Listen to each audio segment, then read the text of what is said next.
And we are live. Hi, everybody, and welcome to the last panel discussion of 2023 Beyond the Stethoscope. I cannot say that word. I know y'all can, but I can't. I'm really excited to have you all here today to hear from these beautiful individuals who are all in the medical field in some which way or form, have just had their careers working in hospitals, working in clinics, working with patients. They're going to share with you who they are, what brought them there. And so, anybody who's listening, welcome. If you're watching this live, thank you. If you're watching the recap, thank you. I'm just excited for you all to be here and to learn from these folks. And so I'm going to introduce them, but then they're going to introduce themselves and tell you about where they've been, what they do, what they rep, all that good stuff. And so I'll start with Keisha Richards. She's an area clinical manager, chief perfusionist at Temple University Hospital. For anybody who doesn't know, that is in Philadelphia. Then we have Jasmine Santos, who is a family practice resident at Thomas Jefferson University Hospital, also in the Philly area. And last but certainly not least, we have Elizabeth Melendez, who's the chief of hospital obstetrics site director and OBGYN residency program and medical school clerkship, Department of I can't even say all of this, but OBGYN, y'all. At the Northwest Permanente Hospital, which is in Portland, Oregon. I'm so excited for you all to be here. So I'm going to give the floor to y'all. Introduce yourselves. Let's start with you, Keisha. Who are you? Where are you from? What do you rep? Hello, good evening, everyone. I'm Keisha Richards. I am currently residing in Philadelphia. I am from upstate New York. I have gone to Temple for undergrad, then I went to Drexel for my professional degree. I am so basically a perfusionist, because I know nobody ever knows what this is, and that's okay.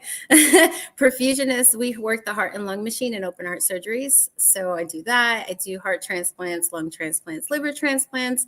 I know with COVID, you may have heard some things about ECMO. That is also something that I do as well.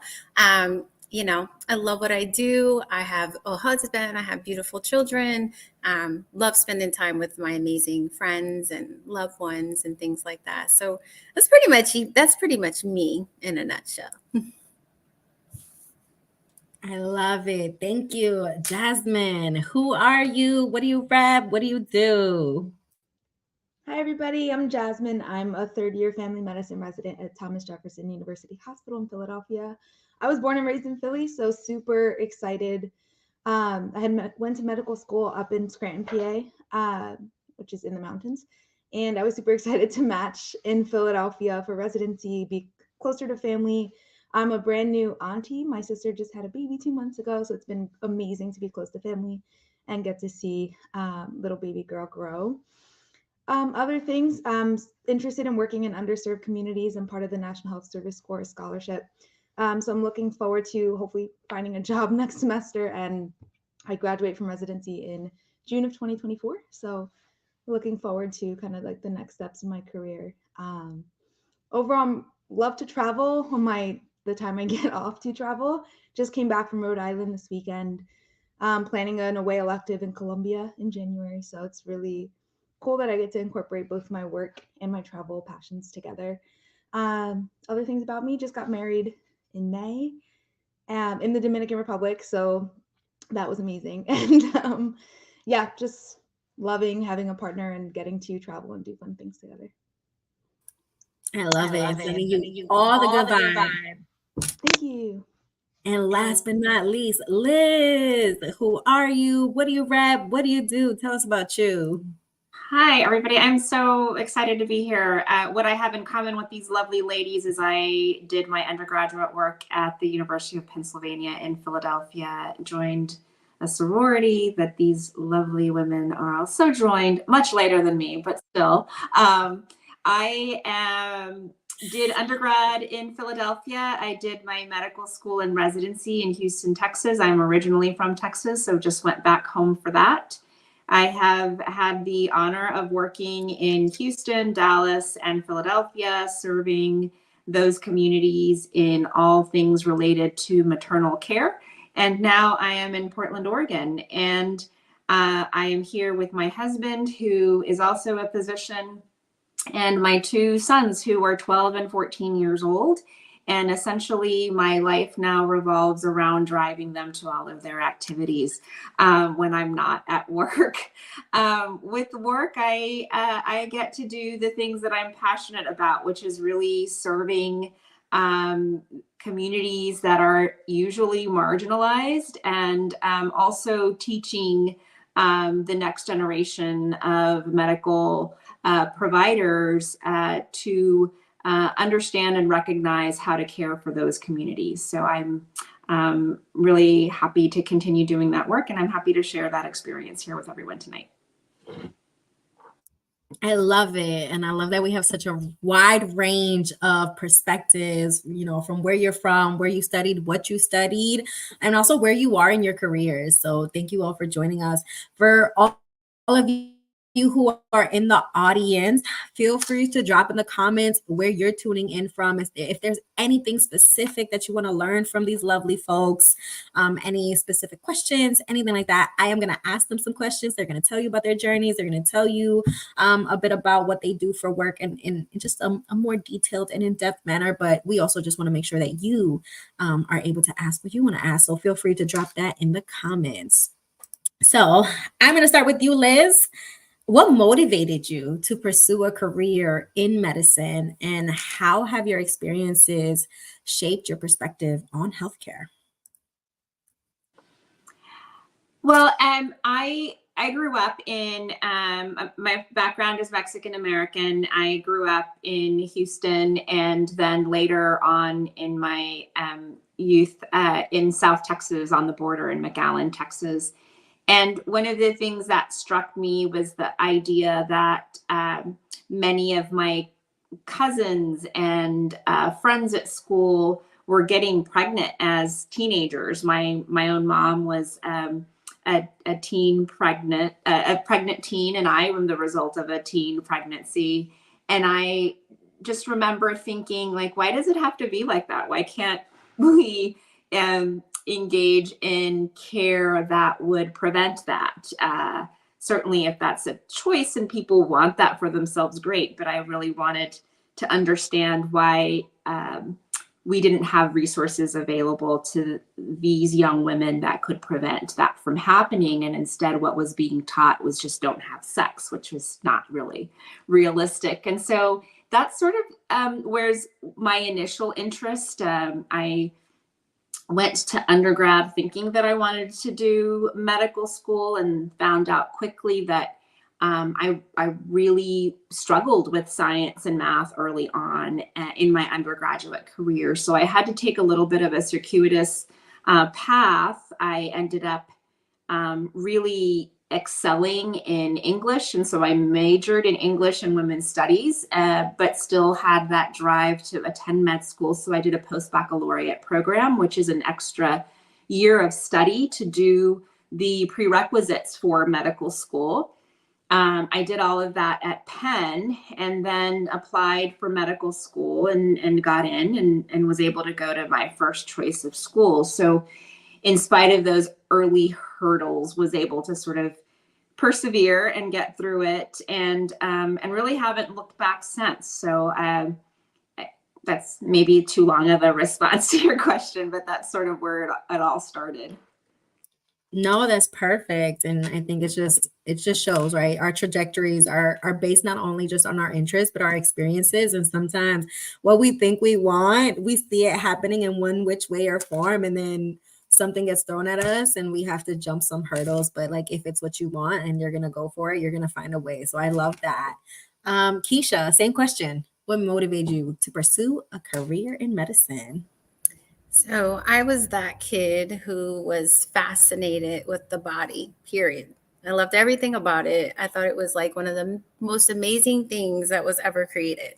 And I started gravitating specifically to the heart. For some reason, I was like, I just love the heart. And I was that kid who, back in the day, TLC used to do surgeries. So you could actually see the surgeries on TLC. And I would be sitting there eating watching them cut open a stomach or whatever. And my mom's like, "You're disgusting. Why are you watching that?" And I'm like, "This is amazing. It's fascinating." And I loved it. And I just started really gravitating towards the heart. Like I was like, how amazing is this organ? Like it literally supports like your life. Like there's so much that it does. And I'm like, so I just started really going down that path. And originally, because I was watching surgeries, I was like, I think I want to be a cardiothoracic surgeon. Definitely. I want to be that person that does that. We cut the chest open, I do whatever. And then, I went through high school and I got the opportunity to be with a research program for 3 years. So basically my sophomore year to senior year, and they said, pick a topic. And I was like, easy, give me something that has to do with the heart. So I did that. I followed a cardiothoracic surgeon around for 2 years. And I was like, yeah, this is what I want to do. But then I went to Temple. The plan was I'm going to go to med school, do my undergrad. And then I was like, let me follow another surgeon. Let me ask some more questions, because ultimately, it's not that I was ever a person that like was focused with, I want to be married and I want to have children. That wasn't the thing, but I wanted to think fast forward, like what would my work home life balance be? So I started asking those questions because, I think men look at it differently than women. So I was like, let me actually ask the question. And then once they told me, they're like, well, we're barely home. The schedule's this. I was like, okay. And then I remembered what else I saw when I was shadowing, and I saw like someone with this machine and it was all this blood. And I was like, what's that? So I did more research on that. And I was lucky in the Philadelphia area, Drexel actually had a program for perfusion. So I was like, that's it. This is what I'm doing. And same thing, like I'm in love with it. It's 17 years I've been in the field, and I still love it to this day. I was at Hub. That's where I saw Liz one day. We got to meet up, which was so amazing. I'm like, hi, I'm in the OR. I'm going to come see you. But it's just, I love it. And it makes me extremely happy. I don't feel like I'm working when I go to work. I just knew and I just followed it, and I still haven't looked back. Even to this day, I'm still looking forward. Like, what else can I do? How else can I, impact the community? Because same thing, I mean, Temple University Hospital, I mean, the area isn't great. The demographic of patients that we deal with is very underserved. There's a lot of things there. So I want to push it on forward. So that's me. I love it. And I feel like I could just imagine your mom telling you about what you were watching on TV. So that's hilarious. But again, like, right, when you think of something and you have an interest and you have a passion and you start to do your research, again, you might find that what you originally thought you wanted isn't necessarily what you wanted, but then there's still an avenue of how can I do this? Because this is what I love. This is what I'm passionate about. So I love that. Jasmine, same question. What motivated you? Yeah, it's interesting. Similar to Liz, sort of. I didn't have a direct path to medicine. I went to Penn for undergrad, and I was a public health major. I really was interested in eventually working for the CDC and becoming an epidemiologist. And I did not love the nitty gritty stuff like biology and stuff, nor was I scoring very high in those courses. So I was like, medicine's not for me, but like public health was really cool. I loved all my classes. And then my senior year, I actually got a work study job at the Philadelphia Health Department, which was a perfect fit. I was like, perfect. Let me see if I like this. It'll be great experience before I could like apply for a master's in public health and kind of go down that route. So I started working for the health department. They had just gotten a grant for a brand new surveillance program to look at rates of hepatitis B and C in the city. And I got to be a part of the creation of a lot of their survey materials. And I got to eventually, after I graduated, they hired me full time. I got to work with patients in terms of collecting the surveillance data and being part of certain initiatives that the health department was doing as well. They got funding to do on-site hepatitis C confirmatory testing at a local syringe exchange here in Philadelphia. So as part of my job, I was trained in phlebotomy as well. So we would go to, it's called Prevention Point. We would go there once a week and do that. And the other days, I was working again, just like collecting surveillance information from both patients and providers. And through this, I got to work with a lot of doctors and a lot of different parts of healthcare, and a lot with patients who often are marginalized and don't have access to, healthcare in general, and or feel very stigmatized and actively avoid healthcare due to poor experiences that they've had. So just through this job, I really got to see that there's a huge need for more providers in Philadelphia, even though it's like a city that has a huge population and like a lot of medical hubs. It was amazing to see that there's still areas of great need in the city. And through the amazing support system that I had there, my boss, my coworkers, everybody supported me when I made the decision of going to do a post-baccalaureate program, to do the prerequisites for medical school, because I personally felt I could have more of an impact in the community as a physician than what I was doing or what I could have done as like a public health or epidemiology like track that I was thinking of for myself. And what was cool is I saw that through medicine, I didn't have to give that up either. I could still incorporate the ideals of public health and epidemiology into practice of medicine as well. So it was cool. I did a 2-year post-baccalaureate program that was at night through Drexel University, funny enough. So I got to keep my awesome job during the day. My bosses were fantastic. They let me be done by 5 so I could get to my classes that started at 6. And yeah, so I did that for 2 years. I learned so much. I got to meet such amazing patients. And that really fueled me to really become a physician to work in medically underserved communities. I did work after that job. I did briefly work as a clinical research coordinator at the Children's Hospital of Philadelphia with their infectious disease team, because I felt that my growth at the health department had kind of plateaued and I was curious to learn more about research. And so that was a small detour that I took on my journey to medical school. But that was also incredible. Got to work on several different clinical research projects with amazing physicians. So yeah, then I went to medical school at Geisinger Commonwealth School of Medicine up in Scranton, PA, which was a perfect small town to do a lot of learning and studying. And yeah, I just learned so much. I did a lot of my clinical time, so clinical rotations at Atlanticare in New Jersey, because they had a partnership with Atlanticare at that time. So I got to do a lot of my training down in Atlantic City and Galloway, New Jersey. Such a diverse population, which is incredible. And then, yeah, now I guess I would say my 3rd year of medical school, I decided that I really liked a little bit of everything, because you do a lot of different rotations, and family medicine just seemed like the hub that really encompassed all of my interests. Like, I love women's health. I love working with kids. I really like working with adults as well. There are some procedures you get to do too in family medicine.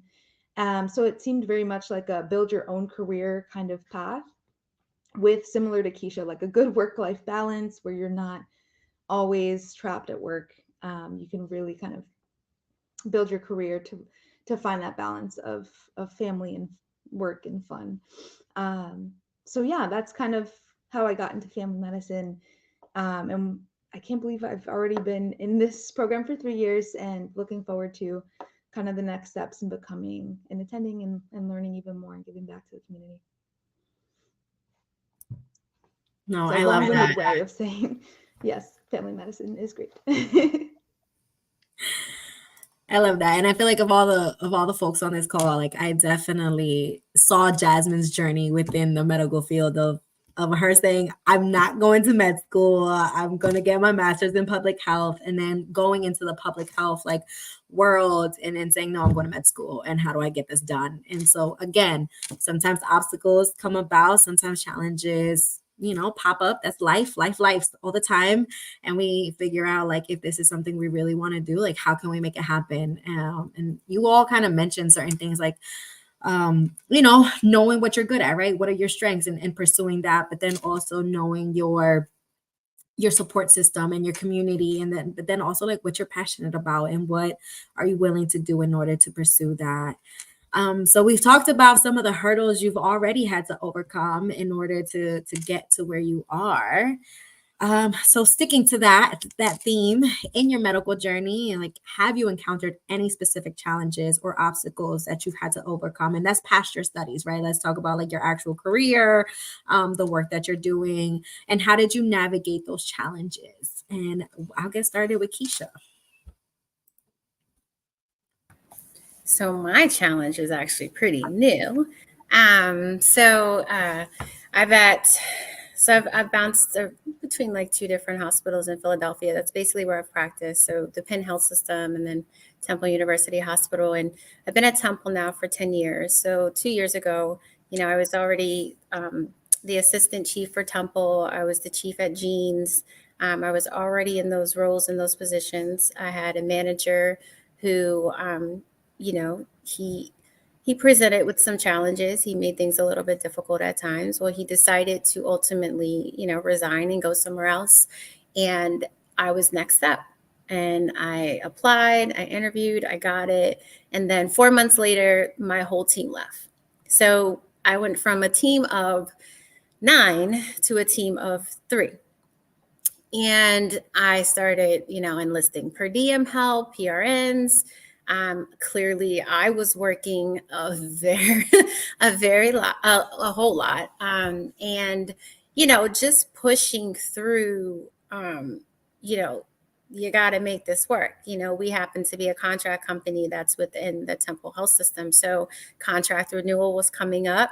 Of course, we want to secure the account. Like, what do I have to do to make sure I secure the account? Now I'm meeting administrators when I was I wasn't allowed access to them in the past. And now I'm just being thrown in front of them because they're like, well, we want to know what's going on with this. The last manager we talked to was going to be this. And I'm like, these are all new things to me. Let's, so how do we move from this point going forward? So, when you go from staffing to no staffing, I mean, navigating how you get new staff, right? So I went through a whole year where it was like, I just finally started getting interviews and then people who were interested to like now fast forward, I actually secured the account. So we're there for another 3 years. Temple administration loves me. They feel like I'm very transparent with them.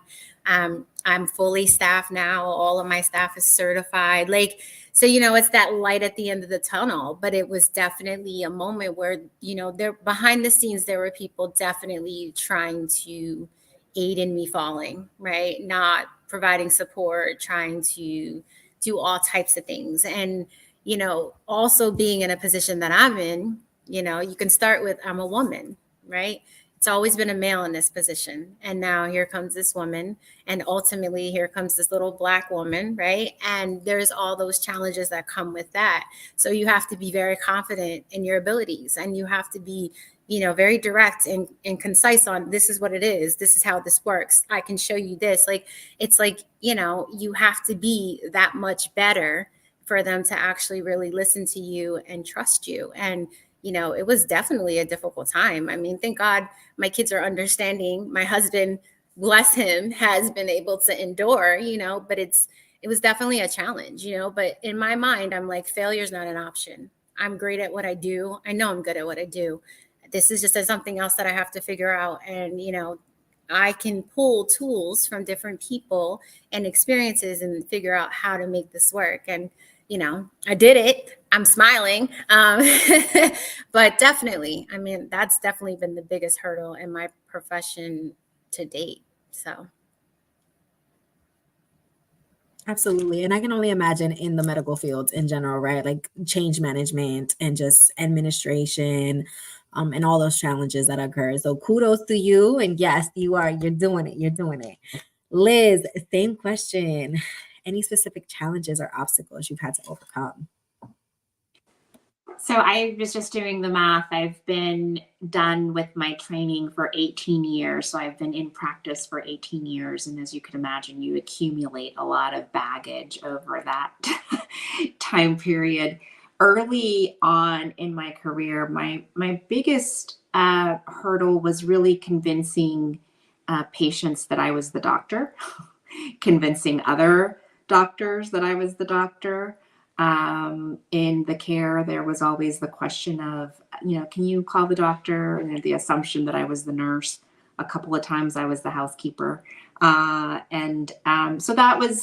those were hurdles that I overcame. And honestly, early on, I found my ethnic background to be almost like a hindrance, like it was something I was not like outwardly promoting. and then pretty quickly I recognized, no, there is power in my background and my experience, in my ability to speak Spanish, in my, ability to help patients feel comfortable and safe in sharing their troubles with me, and in them identifying in me someone who actually cared about what was going to happen to them. So I really owned that early on in a way that wasn't really modeled or taught to me, because I don't have anyone in the health profession in my family, or I didn't have role models. I didn't have Latina physicians or even Latino physicians that I could turn to for help. I had excellent mentors, but they were not. I didn't see myself in them, and so I think really forging that path was hard early on, but once I really was able to own the power that I brought with me, with my, you know, familia behind me, I think I was able to overcome them. I mean, there was this, I giggle sometimes because for a while I was straightening my hair because I felt like that gave me a little bit more like professionalism. And it's funny because, and then also I lived in Texas, and you just can't have curly hair there and be cute. It's like so humid. But when we moved to Portland and then the pandemic hit, I didn't have access to all those cancer causing straighteners that I was getting in Houston. And so I had to stop. So the curls came back out. And now it's like, yeah, this is who I am. And this is it. And I don't know, it, like I said, there's this like power behind it that makes me feel a bit invincible, to be honest with you. I'm now in, again, my career's spanned 18 years. I now am in leadership positions within my department and within my organization. And I kind of like sort of having a little, bounce to my step and a little strut and walking in and just being direct with people and them knowing that that's just who I am and what I bring to the table. I think that just embracing that early on in my career really helped me overcome the many different challenges that presented themselves. Absolutely. And I love that. I think like owning who you are and saying like, this is who I am, this is how I show up, and it's my superpower. So I absolutely love that. And yes, Keisha and I were talking about the hoops earlier. I was like, the hoops, you will always see me in hoops. It's my secret superpower. Yes, the bigger, the better. And I think it's like I grew up in New York City, and most of my doctors growing up were Black and brown. And so I always took that, I guess I took it for granted. And that it wasn't until I left New York City that people said, I've never had a Black or brown doctor. And I was like, what do you mean? All of my doctors are Black. Like all of my doctors are brown. Like, so absolutely, like being able to see yourself within your care, right? Of like, there's just like this level of familiarity and comfort. I talk to people about when I'm looking for a nutritionist. Like if I find a nutritionist that tells me I can't eat rice or tortillas, I'm not gonna talk to you. Like we're just not, this conversation is not gonna happen because you're not understanding that like I can't go home and not eat rice. So absolutely. Jazz, same question. It's funny because I feel like my journey is a lot shorter or it's just in its early stages. I would say one challenge that I feel like I will continue to face, but I kind of also love, is that in family medicine, you treat everybody. You treat babies, kids, parents, grandparents, everybody, which is amazing because I can take care of anybody who walks through the door, but also slightly terrifying because you have to know so much about so many things versus like specialists that get to kind of really get good at one thing and become like an expert at something. So I think one of the challenges that I've faced throughout my residency and like each day continue to kind of face and is that I won't know everything, and that's okay. In family medicine, it's impossible to know everything about every possible diagnosis, about and like every possible condition out there. Um, so just learning when I can look something up myself and handle it myself, or learning also like when to ask for help, or refer to a specialist, or know when it's a little bit beyond my scope. So it's something that I've, navigated as a resident, and I promise you probably will continue to navigate as an attending and like a future physician as well. But also one of the joys, because I get to be able to touch so many lives as a family physician and really build relationships, and connections with families, and take care of people over time, that um, the knowledge is there, we'll find it. But building those relationships is like really the most important and most like fulfilling thing. So yeah, just knowing there will always be challenges and things I don't know, but understanding that it's okay. Absolutely.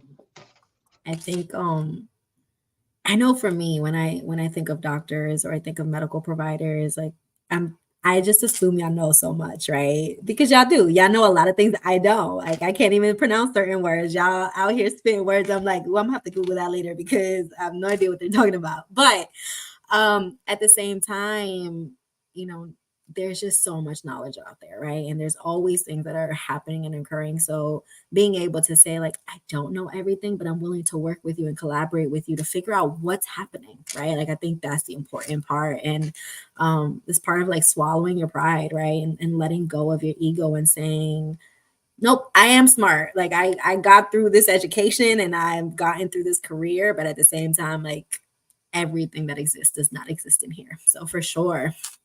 Thank you for that, Jazz. That and like medicine is a career that you will always continue learning, because things continue to evolve, new medications, Yeah, new like treatments. Like, yeah, it's a forever learning career. absolutely.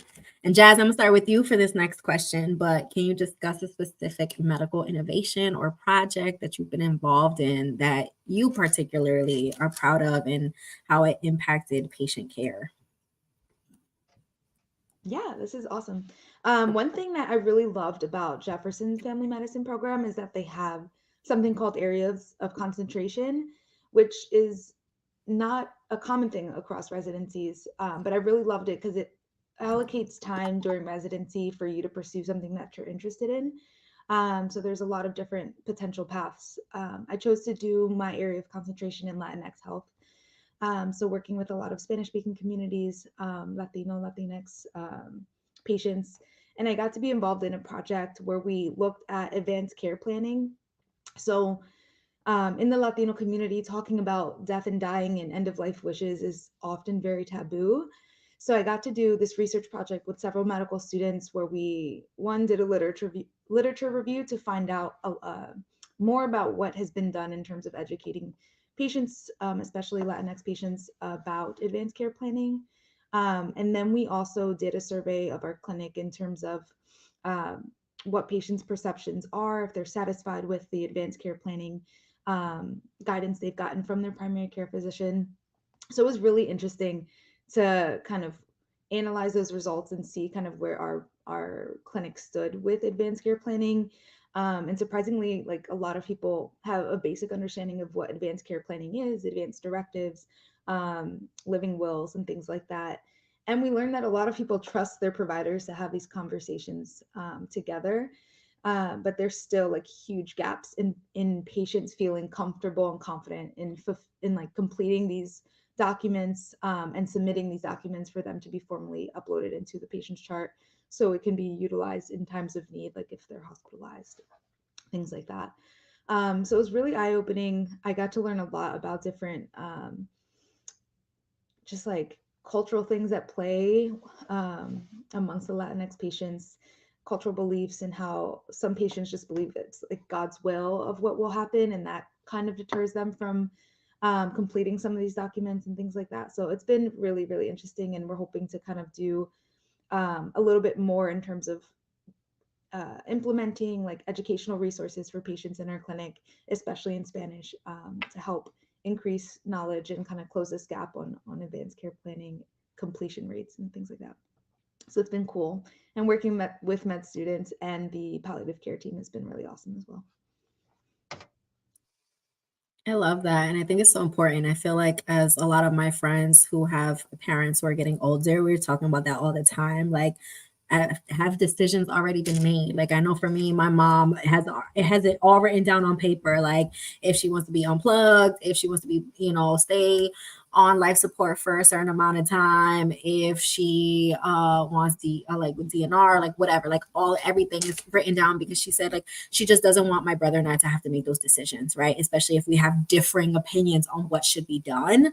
And it just like, I feel like talking to a lot of my friends who are going through certain situations now where like they have no idea where their parents even left papers, right? And things like, it's just so important to just educate our community on what happens because it's inevitable. Yeah.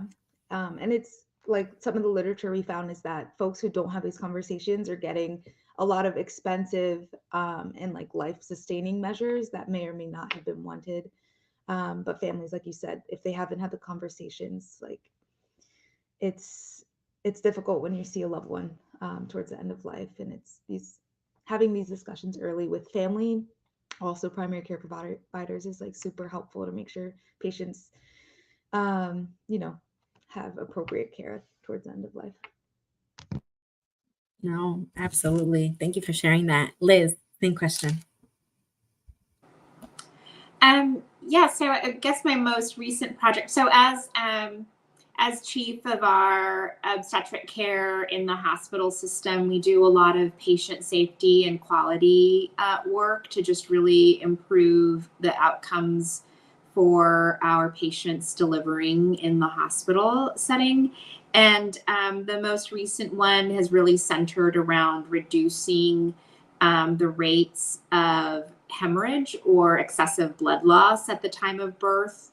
I don't know how familiar you are with like the lay press, but there's a lot reported out on increasing maternal morbidity, which is sort of bad outcomes that happen after pregnancy, and particularly for Black women and women of lower socioeconomic status. And so hemorrhage or excessive blood loss is one of the biggest causes for morbidity in patients after delivery. So the project we've worked on here recently is really meant to reduce how much blood is lost at the time of birth. And it's been really fun because it is all about the team that cares for patients when they come in for delivery.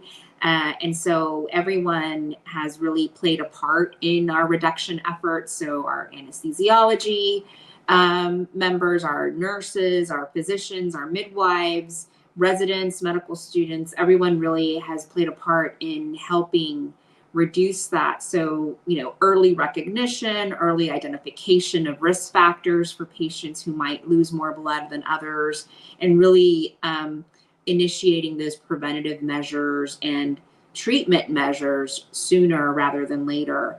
And so we've actually, in the last 2 years, had a 30% reduction in our hemorrhage rates in our hospitals, the 2 hospitals where I work. And it's just been amazing, because what that translates to is patients getting to have that bonding with their babies sooner. They're able to initiate breastfeeding if they want to do that sooner. They're able to go home earlier. We are reducing the risk for transfusion, and all of that downstream effect really just means the start to a healthy family. And so I'm really proud of that work, like I said, again, because it really took the whole village that we wrap our patients around in when they arrive in the hospital, and it's been terrific. We've been nominated for a national award with Kaiser Permanente, and I'm actually finishing the paper tonight to try to get that in the bag. I love that. That was one of my follow-up questions. Was it something you all created yourselves, or was it or like did it come from something else and then you took it and like revamped it and evolved it? But I just think it's so important, right? I feel like we hear a lot about Black women who are losing their lives or having like post birth complications in things that could have been what's the word, Prevented. there you go. Yeah. It's like that could have been prevented. And so I love it. I love it. So sending you all the good vibes as you write this paper tonight. Thank you for joining me tonight also. This doctor stamina out here, y'all. Keish, same question.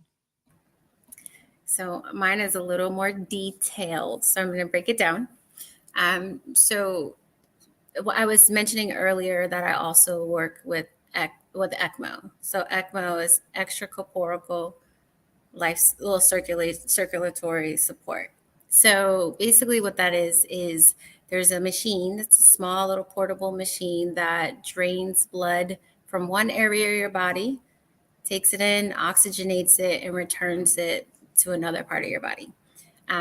There's different versions. We can do venous arterial, which means we're going to support your heart and lungs. So they are not going to do any work.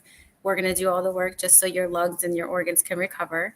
And then we also have venous, which is supporting your lungs specifically, so your lungs can just rest. So during COVID, a lot of people, they were trying ECMO, and a lot of them were on venous, because it was just the hearts were fine, but the lungs took a hit. Obviously, COVID destroyed a lot of lungs. So Temple University is a big lung transplant center. And with that, you have the organ donor registry.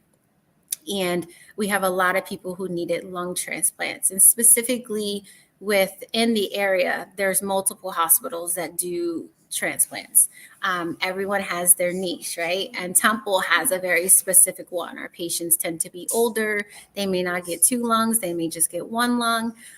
But things to aid in the process of them getting lungs quicker was to have them come in from home and actually put them on ECMO, right? Because the moment you get put on ECMO, you get put higher up on the list. So it was, a strategy to say, okay, let's get these patients in, let's get them higher up on the list. We had heard, in fact, that Johns Hopkins was one of the hospitals that was actually walking their ECMO patients. And of course, we were like, what are you doing? Like, I have a big hose in the leg and a big hose in the neck. I'm not walking a person around the desk or door, nothing. But they showed that there were studies that proved that, if you're keeping the patient still mobile, like they were when they were home, maybe they were on O2 oxygen, but if you bring them in and you still keep them kind of at that same level, their recovery process is going to be less. It's not going to take them as long to recover because they're basically starting at a good baseline. So, we started to have the discussion and they said, is this something that we can do? We started doing it. It was nerve-wracking at first. You're very much like, oh God, if the tube falls out the leg, patients bleeding all over the place. Luckily, we have not had that happen, but it's definitely increased our lung transplants. I mean, Temple University Hospital is number 1 in the country for lung transplantation. And this is part of what has led to that. And, we had 1 week stretch where we put 5 people on ECMO, and within the next week, all 5 of them got lungs. I mean, that's almost unheard of, but it's this new practice that helped elevate that process. So that's like, the one that I did that I was like, this is really cool, because you actually start to see that it actually makes a difference, because I was there to see the before. And when before, their patients just laying in the bed, they're decompensating, they're not moving, they're weak. And now you give them lungs and then you expect them to start walking. Like, they've been down and sedated for how many weeks? It's not doable. But with this and doing PT with them, they've been so much more successful, and they've literally left the hospital within a month, which is really good. So it's me. I love that. And I think like having known people who've had knee surgery, who've said like, I did PT prior to knee surgery, then had knee surgery. So my recovery time was less. Like I get it. Like it kind of makes sense to me why the lung one was. It's a muscle, right? So it's like you have to build out your muscle. You have to work out your muscle, whether you're just doing something basic and small and not extraneous. But that makes sense, and I love that. I think that's so important to continue like figuring out ways where people can um I forget the word, y'all know the word, but like when you get a transplant and your body doesn't it doesn't want Rejection. it or rejects it. There you go. I'm like, I know what I I want to got say, you. y'all. I got you. Love it. Teamwork, teamwork. I'm gonna blame it on my head cold, y'all. But but yeah, so like your body rejects the organ, and so I think that's really dope that y'all are doing something where it's like, let's work on not rejecting the organ. How can we prepare you? How can we make those preventative measures to make sure that when you get the organ, you can then actually recover and leave the hospital with your new lung? Love that.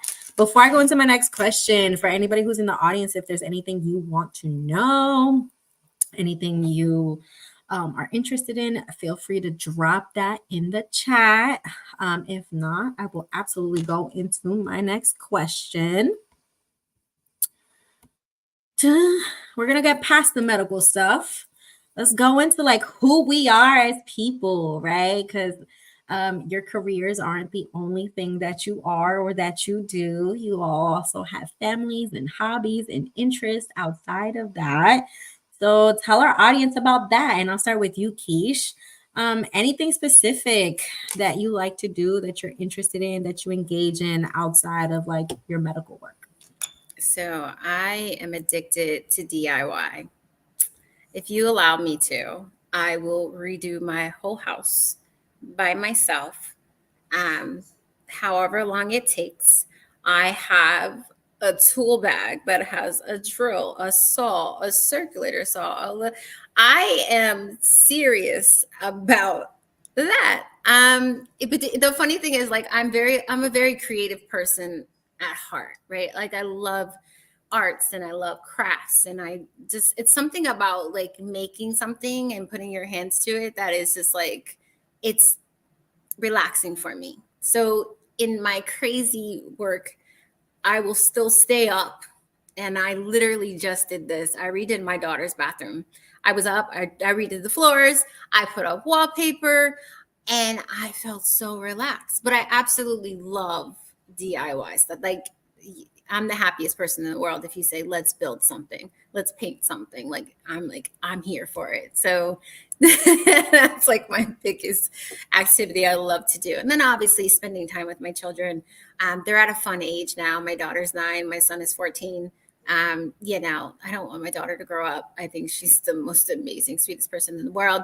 But it's like taking the time to really enjoy that, because I realized it goes by so fast. I worked in a high stress, a high, moving machine for so long that I missed a lot of things, and it's like now that I have a moment and I can actually be present officially and do these things, it's for me, it's the more rewarding, so that's the next thing. It's like, okay, let me see what I can do with my little ones. But DIY is actually number one. It's kind of bad that I'd rather do DIY, but I mean, that's my truth. It's my truth, and I'm sticking to it. You gotta include them in it. Well, technically, your last DIY project was for your daughter. We're just gonna say she actually did help me with the wallpaper. She held it up, and I said, "You gotta hold it, mommy. Don't let it, because if it touches the wall, it's stuck." And she's holding it, and she said, "It's probably like 2 minutes." And she's like, "Mom, this is kind of heavy." I was like, "Not heavy, but your arm is tired." She's like, "Whew, I don't know, Mom." I'm like, "Hold it, hold it, hold it." But yes, yeah. So she, and she's actually very much like me.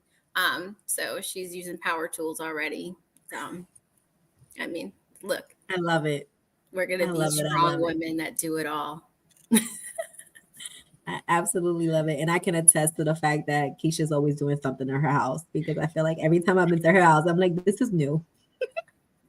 But yes, Jazz, same question. Hobbies, things outside of the medical profession that you enjoy to do. Yeah, so residency doesn't leave a ton of time for extra things, but I love traveling. That's definitely something I love to do. try to get a new stamp in my passport each year. On a more like low-key situation, there's a dog living with me currently. So walking the dog is really fun. Got into board games recently too. So when I get a chance to play board games with friends and loved ones, we've had a lot of fun most recently with like, I don't know if you guys are familiar with the game Catan, but definitely very competitive game. And playing some cooperative games too has been cool. And then listening to audiobooks is always chill because I get to like clean the house and also listen to something fun. And when it's nice out, going for bike rides when I get a chance, because Kelly Drive, especially in the fall, is like amazing to bike by the water, by the river. So spending time outside when I get a chance is amazing. I love all of that. I don't know the game you mentioned, but I do enjoy games, and I will say Jasmine is competitive. She likes to win. So if you That's want to true. play I games always with her, veto games. If I don't win, it's like if I play several times and I don't win, I just veto them and I'm like, I don't want to play. But it's fine. Cooperative games have been a game changer because like you work together to solve puzzles, so it's cool. Also, spending time with my new little niece has been so much fun. the cutie patootie, yes. And Liz, same thing. What do you like to do? I am familiar with Catan because I have 12 and 14-year-old boys, but I do not like playing that game. So sorry, Jazz. I could see why you might like it, but no, thank you for me. It's funny. One of the reasons we moved out to the west part of the country was to really try to embrace the outdoors a little bit more and to change sort of the path that we were going down. With my husband also being a physician, we both worked a lot and were just part of a grind. And it didn't feel like we were in an environment that was conducive to balancing our work with our family lives. So we made a change and came out west. And part of the living in the Pacific Northwest has just been a real game changer for me.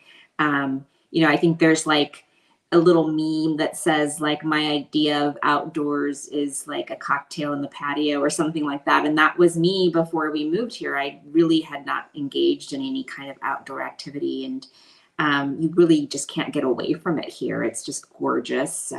There's mountains, there's a coast, there's lakes. And so I do things like paddleboarding or hiking and things that I had never really done before. And I get a lot of joy out of that.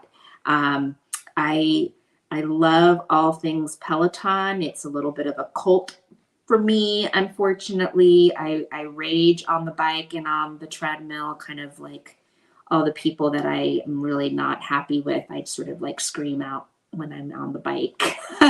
And that's a big hobby for me. And then, like I mentioned before, I am really just here to meet my kids' Uber needs half the time, getting them to all of their activities and events. And it's also fun just to watch them grow into people. We talk and we laugh and we watch movies together. And it's just kind of neat to see them growing up to be the people that really they've always been. I don't think either of them have changed since they were little, but it's just kind of neat to see them grow into those people. I love all of that too. I feel like Keisha also does the Peloton. But yeah, what I hear though is that we need to come out to the West Coast because it's really nice over there in Portland. And I can play Catan with your sons. Oh yeah. No, I love all of that. And I think it's also important to note, right, that aside from the high intense, high stress jobs that you might have, you also have outlets for like, this is what I also like to do, right? And this is just part of who I am and what I enjoy. So I love that. Taking the last 2 minutes, just any general advice that you have for aspiring medical professionals who are starting either their educational journey or their actual jobs, and anybody, whoever feels the spirit lead them. As the elder stateswoman, I'll go first. I really one thing I say to anyone who will listen is forge your own path. I mean, just because you don't see it in front of you doesn't mean it can't exist, right? Create your own path. It's harder, I'm not going to lie.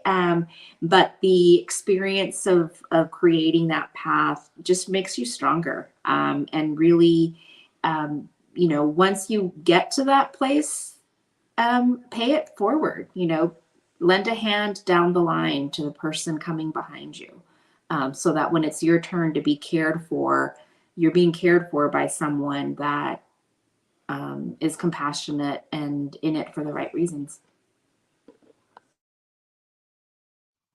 Love that. So I would say be confident in your abilities. Don't sell yourself short. You know more than you think you do. You're gonna have to, unfortunately, show and prove at some point, but that's okay. That's a learning process that will make you stronger and better. If you find a good support mentor, latch on and just pull every little bit that you can possibly pull for them. All of these things, it's like, they say, some people are in your life for seasons, right? It's something that you can get from them. That's something that you can learn from them. But ultimately, create a vision for yourself. Like, what type of doctor do I want to be? What kind of impact do I want to have? And if that's the goal or the focus that stays center at all times, you're going to navigate and stay with it. You're going to hit the bumps and the hurdles and all of that's going to come. But as long as you keep your eye on, like, this is who I'm going to be. Like, people are going to remember me. They're going to remember, I walk in the room and light it up, and I have to say, I honestly do that. It's one of those things that, when you bring in that energy, people sense it and they gravitate to it, and it makes working with people, communicating with people, and getting things that you want so much easier. So, I would say, just, be confident in your ability and pull from whatever resources you have and use those things, and, just know and create what you want to be, what your image is going to be. And then you're ultimately going to manifest it. So that would be my little tidbit. I love that too. And Jazz?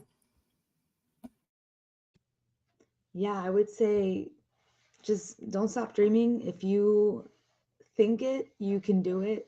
And just try to surround yourself with people who inspire you, who continue to motivate you. Like Liz mentioned, there was not many Latina doctors. I'm pretty sure Liz was the first Latina doctor I've ever met in my life. Yeah, which is insane. So yeah, surround yourself with people who are incredible and doing amazing things, and just follow your passion in your heart. And time is going to pass either way. So just jump in and try not to ask yourself what if, and just challenge yourself to do what your heart really wants to do. I really love that full circle moment for a second, because I didn't realize Liz was the first Latina doctor that you ever met. That is so beautiful. Yeah. Listen, I was excited when, I was like, wait, I have an Amana that's a doctor? Somebody else in here is interested in the health field? Because, that wasn't the case. Absolutely. She's definitely, full circle. I love it. And I was like, dang, if Liz can do it, I can do it too. And kind of like what Liz was mentioning, paying it forward too, like being a mentor and helping to motivate the younger generations, I think is super important as well. I love that. And that just ties right into thank you all for sharing yourselves with us for the last hour, and your stories and your experiences and tidbits and advice. And so for anybody who did tune in live or who's going to watch the recap, I hope you're able to take something from this, right, that you're going to carry with you, whether you are in the field already, you are looking to transition into the field, or you're in high school and you're like, I don't have no idea what I want to study, and I'm looking into what I want to look at in college, or whatever the case is. And so my last tidbit to you is, as we end all of the panels for this year, is that, you have people in certain fields that all have different paths, and that is okay, right? Like that is their journey, and whatever your journey is to wherever you go and whatever you do is your journey. And so own that journey and own the fact that like you are supposed to be in the room that you're in, and that you are brilliant, and that you have so much to offer. And even in those times when you feel like you're failing a class or you're not understanding something, it's okay. I ran this panel not understanding some of the words that were being said, and it doesn't mean that this isn't the space I'm not supposed to be in, right? And so just knowing that like you're not going to know everything all the time. And so thank you all. Have a good night, and until 2024.